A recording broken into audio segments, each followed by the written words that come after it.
सुनील साजन और राजीव रंजन, पहले सुनील साजन। सुनील, अगर असेंबली इलेक्शंस को भी दिल्ली, एमसीडी, गुजरात और हिमाचल में जोड़ लें तो देश का मूड पता चलता है क्या? क्योंकि यूपी में भी बीजेपी एक सीट तो जीती है। मानक जी, मुझे लगता है कि आप जिस तरीके से समीक्षा कर रहे हैं, आपने सबको एक एक नंबर दे दिया, उससे एक बात तो पता चल गई है कि देश की आम जनता भारतीय जनता पार्टी के खिलाफ है। दिल्ली में उसका गुस्सा देखने को मिला, हिमाचल में उसका गुस्सा देखने को मिला, उत्तर प्रदेश में उसका गुस्सा देखने को मिला है।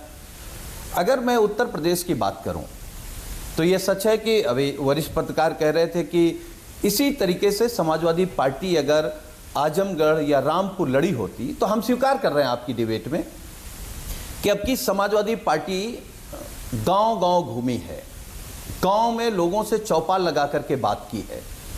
तो एक फार्मूला तो निकल आया कि भारतीय जनता पार्टी से कैसे लड़ा जाए और कैसे जीता जाए। ये फार्मूला हम आपके कार्यक्रम में स्वीकार कर रहे हैं कि समाजवादी पार्टी जान गई है, और इस बात को भी स्वीकार कर रहे हैं कि रामपुर हम भाजपा से नहीं हारे हैं, रामपुर हम प्रशासन से हारे हैं। तो अब चाचा साथ आ गए हैं, पार्टी में उत्साह है, हम बीजेपी से लड़ना सीख गए हैं, चाचा के बाद अब प्रशासन से भी लड़ना सीख जाएंगे, तो भाजपा को भी हरा लेंगे और प्रशासन को भी हरा लेंगे। तो मुझे लगता है कि अगर मैं ये कहूं कि भारतीय जनता पार्टी का जो विजय रथ है 24 का, उसको उत्तर प्रदेश से ही माननीय अखिलेश यादव जी के नेतृत्व में वो रथ रुकेगा। अरे एक बात और कहूंगा, मैनपुरी की सीट तो आपकी की सीट थी, वो तो आपको जीतना ही था, हर कोई मान के चल रहा था डिप्पल यादव जीतेंगे। खतौली और रामपुर में से 1 ऑल, 1-1 बराबर हो गया। ऐसे में आप ये कैसे कह रहे हैं 24 का काउंटडाउन बीजेपी का शुरू हो गया? 1-1 बराबर हो गया, लेकिन आप रामपुर की घटना देखिए ना भाई, आप सबके सामने है कि रामपुर में किस तरीके से लोगों को मारा गया, महिलाओं को मारा गया, बुजुर्गों को मारा गया, दरवाजे तोड़े गए, वोट डालने नहीं दिया गया। तो लोकतंत्र तो आप खत्म कर रहे थे।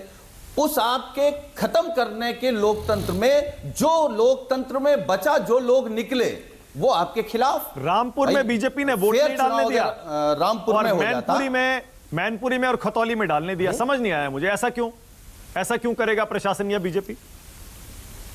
खतौली में भी निपटा देते नहीं। मुझे लगता है कि हमसे बेहतर आप जान रहे हैं, बस आप हमसे कहलवाना चाहते हैं कि देखिए, हमने कहा ना कि भाजपा से लड़ने का तरीका समाजवादी पार्टी जान गई है, और प्रशासन से लड़ने का भी तरीका हम खोज लिए हैं। तो अब ना हम भाजपा से हारेंगे ना प्रशासन से हारेंगे। क्या तरीका है, थोड़ा फॉर्मूला बता देते सुनील साजन। समाजवादी पार्टी को आम आदमी पार्टी के प्रवक्ता बैठे हैं, वो भी जानना चाहेंगे भाई, गुजरात में नहीं हरा पाए, कांग्रेस के प्रवक्ता भी जानना चाहेंगे गुजरात में नहीं हरा पाए। मुझे लगता है कि सुनील जी, मुझे लगता है मानक जी, हम लोगों ने कहावत सुनी है कि लोहे को लोहा काटता है।